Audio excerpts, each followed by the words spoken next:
आप सबको जय मसीह की। परमेश्वर का धन्यवाद करते हैं इस सुंदर सुबह के लिए जो प्रभु ने आपके और हमारे जीवन में जोड़ी है। आइए हम सब मिलकर प्रार्थना करेंगे। आप भी मेरे साथ मिलकर प्रार्थना करें, अपने विषयों को प्रभु के आगे रखें।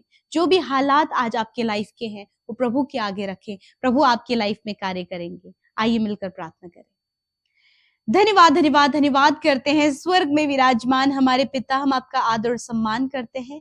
इस सुंदर सी सुबह के लिए तेरा धन्यवाद करते हैं। आपने रात भर संभाले रखा, सुरक्षित रखा, अपनी पंखों की आड़ में सुरक्षित रखा। खुदा हम आपका धन्यवाद करते हैं। उस नए दिन को प्रभु यीशु आपके नाम से हम शुरू करते हैं। पिता, इस बात के लिए धन्यवाद करते हैं कि आप हमारी प्रार्थनाओं को सुनकर उसका उत्तर हमेशा देते हैं। और आज जितने भी लोग प्रार्थना मांग रहे हैं पिता, या फिर प्रार्थना कर रहे हैं पिता, मैं एडवांस में आपका धन्यवाद करती हूँ कि आपने उनकी प्रार्थना को सुनकर उसका उत्तर दे दिया है। यीशु आपका धन्यवाद करते हैं पिता, आज के दिन के लिए आपकी सामर्थ को, आपकी चंगाई को प्रभु, आपकी बुद्धि को, ज्ञान को, समझ को पिता, और आपकी पवित्र आत्मा की सहायता और मदद को चाहते हैं प्रभु प्रत्येक विश्वासी के साथ में। प्रभु जी खुदावन, ये लोग तेरी प्रजा है, तेरे बुलाए हुए लोग तेरी इच्छा में शामिल है प्रभु जी, और प्रभु हम सब तेरे राज्य के नागरिक हैं पिता। मैं प्रार्थना करती हूँ कि प्रत्येक जन परमेश्वर पिता जो तेरे नाम पर विश्वास करता है प्रभु जी, वो तेरे राज्य को बढ़ाने के लिए इस्तेमाल होने पाए पिता। यदि आज कोई भी कमजोरी, कोई भी ऐसी बातें जो इन्हें परेशान कर रही है, जिनको देखकर, जिन्हें सुनकर प्रभु ये मायूस हो रहे हैं, निराश हो रहे हैं, तो प्रभु आज वो सारी परिस्थितियां यीशु मसीह नासरी के नाम से बदल जाएं पिता। धन्यवाद करते हैं, आज के दिन को प्रभु तेरे हाथों में देते हैं।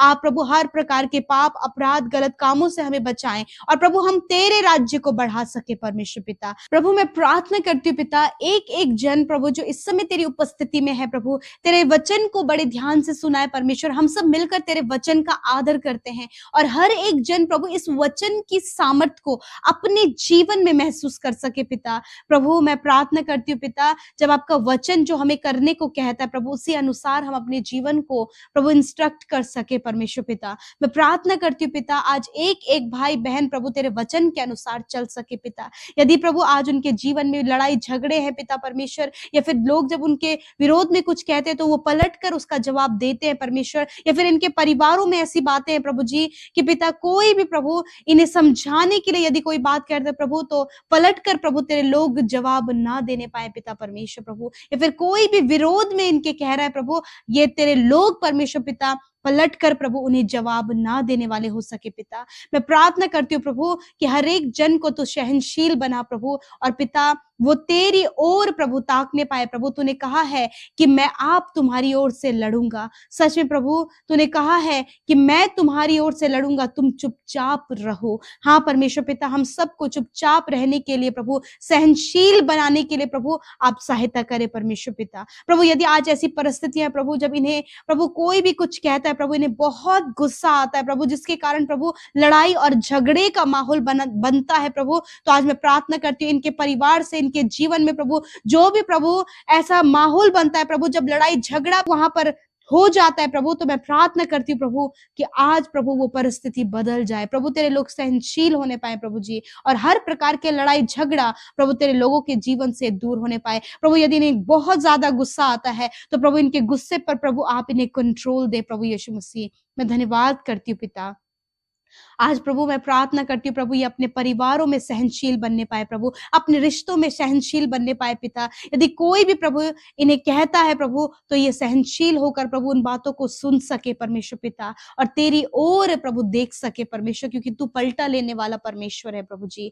मैं धन्यवाद करती हूँ पिता, आज हर एक जन पिता जो भी मुश्किल, जो भी प्रॉब्लम, जो भी समस्याएं, जो भी स्ट्रगल इनके लाइफ में है पिता, हम सब कुछ आपके आगे रखते हैं पिता। आप इनकी ओर से लड़ें, और प्रभु इनकी सहायता करे, इनकी मदद करे प्रभु, और प्रभु इन्हें ऊंचे ऊंचे पदों पर नियुक्त करे प्रभु जी। आज जितने भी भाई बहन प्रभु अपने जीवन में असफल हैं प्रभु, आप उन्हें सफलता की ओर ले जाएं। जितने डिप्रेस है उन्हें प्रभु आप आशा की ओर ले जाएं परमेश्वर पिता। मैं धन्यवाद करती हूँ प्रभु, जिनका मैरिज नहीं हो, जिनके पास संतान नहीं, जिनके पास घर नहीं, कोई रोजगार नहीं प्रभु, वो अपने जीवन के हर एक दिन में प्रभु निराशाओं का सामना कर रहे प्रभु। मैं प्रार्थना करती हूँ वो निराशा इन भाई बहनों के जीवन से चली जाए खुदावन, एक बहुत बड़ी आशा आप इनके जीवन में दे दें, और वो आशा यीशु आप है मेरे पिता। मैं धन्यवाद करती हूँ कि तू सब कुछ बदलने वाला परमेश्वर है प्रभु जी। धन्यवाद करते प्यारे प्रभु मेरे पिता। मैं प्रार्थना करती हूँ जितने भी लोग बीमार हैं, अस्वस्थ हैं पिता, यीशु मसीह नासरी के नाम से बीमारी प्रभु, कमजोरी, हर प्रकार की दुर्बलता इन्हें छोड़कर चली जाए। तूने कहा है निश्चय मैंने आप तुम्हारी दुर्बलता को ले ली और बीमारियों को उठा लिया। मैं धन्यवाद करती हूँ इस वचन के लिए प्रभु कि तो इस वचन को पूरा करने में सामर्थ्य है। आज जितने लोग बीमार हैं वो अपनी बीमारी और दर्द की जगह पर, चोट की जगह पर, या फिर कोई भी बीमार व्यक्ति आपके सामने है उस पर अपने हाथ को रखें प्रभु यीशु मसीह। मैं अपने हाथों को बढ़ाती हूँ प्रभु, और मुझसे पहले प्रभु तूने अपनी चंगाई के हाथ को प्रभु हर एक बीमार व्यक्ति पर रखा है। और मैं धन्यवाद करती हूँ जो भी रोग, जो भी कमजोरी, जो भी दर्द, जो भी तकलीफ इस समय ये शरीर में महसूस करे प्रभु, वो इसी वक्त तेरे छूने से चली गई है पिता। Thank you for your complete healing. धन्यवाद तेरी पूर्ण चंगाई के लिए प्रभु। तेरे कोड़े खाने से भाई बहन, बच्चे, बुजुर्ग इसी वक्त चंगे हो गए प्रभु, वो स्वस्थ हो गए हैं, हष्ट पुष्ट हो गए हैं। हर एक को तूने प्रभु दैव्य स्वास्थ्य दिया है प्रभु। मैं धन्यवाद करती हूँ आज की सुबह में प्रभु जहां कहीं तेरे लोग जाए वहां आने जाने में आप इन्हें सुरक्षा प्रदान करें, दुर्घटनाओं से, खतरे, मुसीबतों से, फ्रॉड कामों से, फ्रॉड लोगों से प्रभु आप इन्हें बचाएं परमेश्वर। और प्रार्थना करते हैं प्रभु इनके हाथ के कामों पर आशीष दे, इन्हें दूसरों के लिए आशीष का कारण ठहराएं, इनके परिवारों में खुशहाली दे प्रभु, इनके बच्चों को प्रभु आप प्रभु ज्ञान बुद्धि समझ दे परमेश्वर पिता। प्रार्थना है प्रभु जितने भी कमजोर हैं प्रभु जी पिता, जो बच्चे पढ़ाई में कमजोर है, बहुत सी बातों में कमजोर है, खुदावन आप उन्हें मजबूत करें, उन्हें इंटेलिजेंट बनाए, उन्हें बुद्धिमान बनाए परमेश्वर। आप उनकी सहायता करें, जो भी उनका वीक पॉइंट है प्रभु आप उनके स्ट्रॉन्ग पॉइंट में उन्हें बदल दे पिता। आज जितने भी भाई बहन कॉम्पिटेटिव एग्जाम की तैयारी कर रहे हैं या फिर आने वाले समय में वो एग्जाम्स देने जा रहे हैं प्रभु, उनकी सहायता करे, उन्हें बुद्धि दे, ज्ञान दे, जो परिश्रम वो कर रहे हैं उस परिश्रम का प्रतिफल आप उनके जीवन में दे पिता। धन्यवाद करते प्रभु जमीन को लेकर प्रभु बहुत से लोग इस समय परेशान हैं, खुदावन आप उनकी सहायता करें। जो भी प्रॉब्लम जमीन से रिलेटेड आज ये फेस कर रहे हैं इसी वक्त वो प्रॉब्लम शॉर्ट आउट हो यीशु नासरी के नाम से। खुदावन जो भी केसेस इन पर चल रहे हैं पिता, जो लोग प्रभु इनके विरोध में खड़े हुए हैं पिता, उनकी सहायता कर प्रभु, इन भाई बहनों की सहायता कर और इनके विरोधियों के मनों को तू बदल दे पिता। धन्यवाद करते प्रभु यीशु मसीह।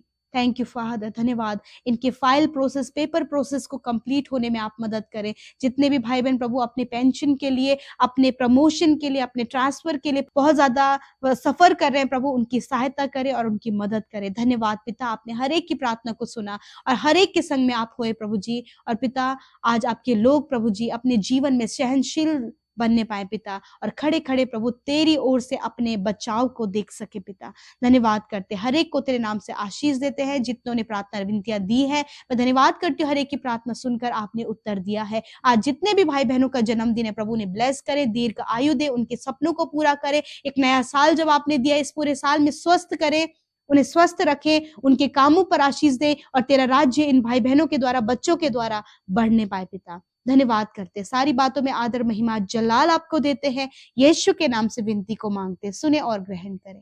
आमीन, आमीन और आमीन। यदि आपने इस प्रार्थना और वचन के द्वारा आशीष पाई है, यूं ही हमारे साथ लगातार सुबह शाम की प्रार्थनाओं में आप शामिल होएं और राफा प्रेयर को भी अपने जीवन का हिस्सा बनाएं और आप उस प्रार्थना में अपने आप को रख कर देखें और परमेश्वर आपको बहुतायत से सामर्थ से भरेगा। प्रभु आपको आशीष दे। जय मसीह की। तो मैं उम्मीद करता हूँ कि आपने प्रार्थना को पूरा सुना होगा और प्रार्थना के द्वारा आशीष को ग्रहण किया होगा।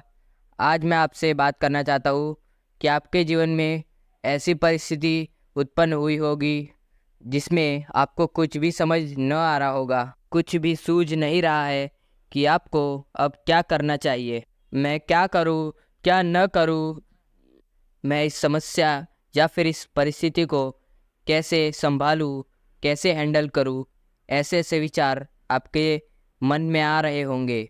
तो इस वीडियो को पूरा देखें, प्रभु यीशु मसीह आपसे बात करेंगे और आप समझ जाएंगे कि आपको क्या करना है। जैसे हम बाइबल में पढ़ते हैं दूसरा इतिहास उसके 20 अध्याय में यहोशापात के जीवन में, आप चाहे तो आपके सामने बाइबल खोलकर भी रख सकते हैं जिससे आप अच्छी तरीके से समझ पाएँ मैं क्या कहना चाहता हूँ। यहोशापात के जीवन में एक बार ऐसा हुआ कि यहोशापात राजा को एक बहुत बड़ी सेना ने घेर लिया। बहुत बड़ी सेनाओं ने उन्हें घेर लिया, चारों तरफ से उनसे लड़ने के लिए आ पड़े।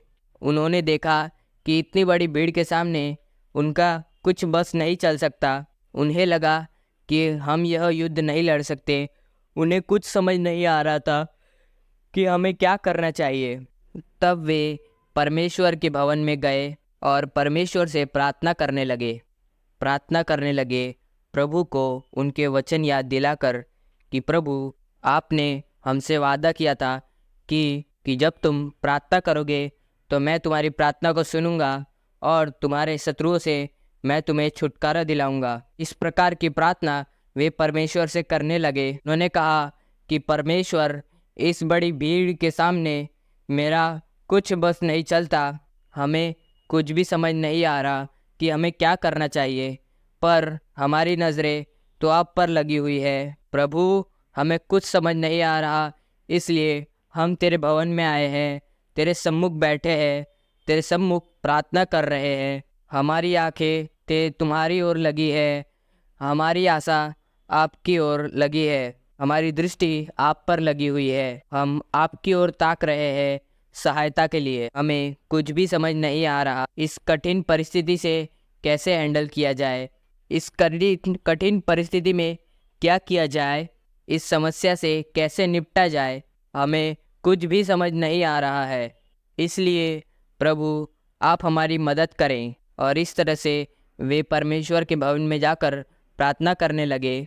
इतनी बड़ी भीड़ हमसे लड़ने के लिए आ रही है, बड़े बड़े राजा हमसे लड़ने के लिए आ रहे हैं और हम तो थोड़े ही हैं। हम कैसे इनसे युद्ध करेंगे? हम अपनी बल, शक्ति और सामर्थ्य से भी इनसे नहीं लड़ सकते। इसलिए प्रभु, आप हमारी सहायता करें। हमारी नज़रें आपकी ओर लगी हुई हैं, आप हमारी सहायता करें। तब परमेश्वर का वचन यहोशापात के पास कुछ इस प्रकार से पहुंचता है। दूसरा इतिहास उसका 20 अध्याय और 15 पद, जहाँ पर लिखा है, तब वह कहने लगा, हे यहूदियों, हे यरूशलेम के रहने वालों, हे राजा यहोशापात, तुम सब ध्यान दो।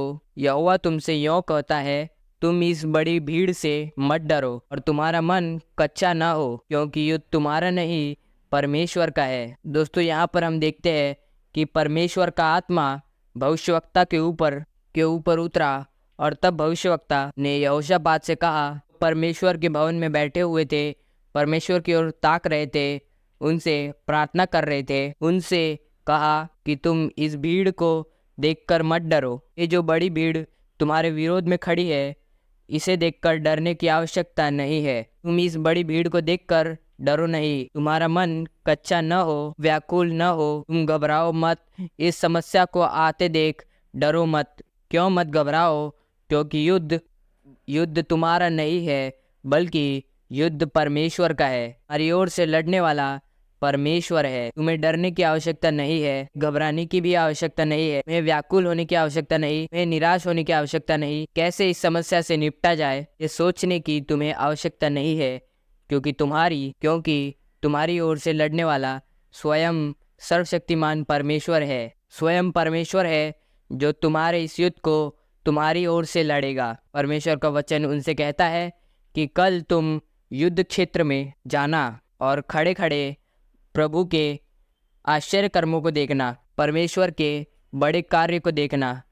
तुम्हें लड़ना न पड़ेगा, तुम्हें लड़ने की कोई ज़रूरत नहीं है, तुम्हें लड़ने की आवश्यकता नहीं पड़ेगी। हमारी ओर से परमेश्वर लड़ेगा। तुम्हें बस स्थिर खड़ा रहना है, तुम्हें उस समस्या के सामने खड़ा रहना है और परमेश्वर तुम्हारे लिए काम करेगा। तुम युद्ध क्षेत्र में जाओ। उसके बाद कुछ इस प्रकार से हुआ कि यहोशापात और उनके सारे सेना युद्ध क्षेत्र में जाने लगे। कैसे जाने लगे? कुछ इस प्रकार से जाने लगे कि वो जाते जाते भजन गा रहे थे कि परमेश्वर भला है और उसकी करुणा सदा की है। सबसे आगे उन्होंने गाने वाले को रखा, जो गाने गा रहे हैं और बजा रहे हैं और परमेश्वर का धन्यवाद कर रहे हैं। उसकी करुणा सदा की है, वो भला है और उसकी करुणा सदा की है। जब वे युद्ध क्षेत्र के निकट पहुंचे, उन्होंने क्या देखा कि वहाँ शव ही शव पड़े हुए हैं, वहाँ सिर्फ लाशें ही लाशें हैं। इतनी बड़ी भीड़ जो उनके विरोध में लड़ने आई थी, ये सब वहाँ पर मरे पड़े हैं, सारे लोग मर गए हैं।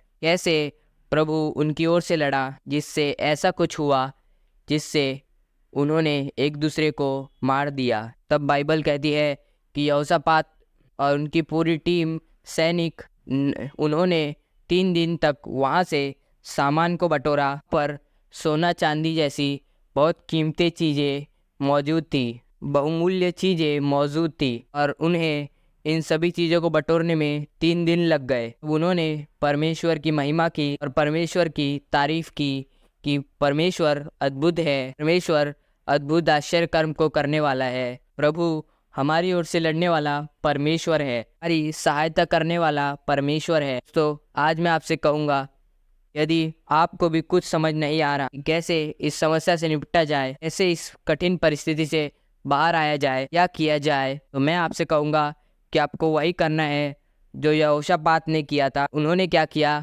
कि वे प्रभु के भवन में गए और उनसे प्रार्थना करने लगे। जब उन्होंने प्रार्थना की तब परमेश्वर ने उनकी प्रार्थना का उत्तर दिया और कहा कि युद्ध तुम्हारा नहीं परंतु मेरा है। दोस्तों, इस समस्या से आप नहीं निपटेंगे बल्कि प्रभु आपके लिए निपटेंगे। युद्ध आपका नहीं परमेश्वर का है। आपको केवल यहोशापात की तरह प्रार्थना करना है, उनका धन्यवाद करना है, उनकी करुणा सदा की है, स्थिर रहना है, ना नहीं और घबराना नहीं है, निराश नहीं होना है, कि चिंतित नहीं होना है, बल्कि स्थिर रहकर परमेश्वर से प्रार्थना करनी है। परमेश्वर भला है और उसकी करुणा सदा की है और वे निश्चय आपकी ओर से लड़ेंगे। और जब वे आपकी ओर से लड़ेंगे, जब वे आपको उस परिस्थिति से बाहर निकालेंगे, वे अद्भुत तरीके से आपको बाहर निकालेंगे। न सिर्फ परमेश्वर ने यहोशापात को जिताया बल्कि उन्हें धन संपत्ति के साथ आशीषित भी किया, बहुतायत से आशीषित किया। तो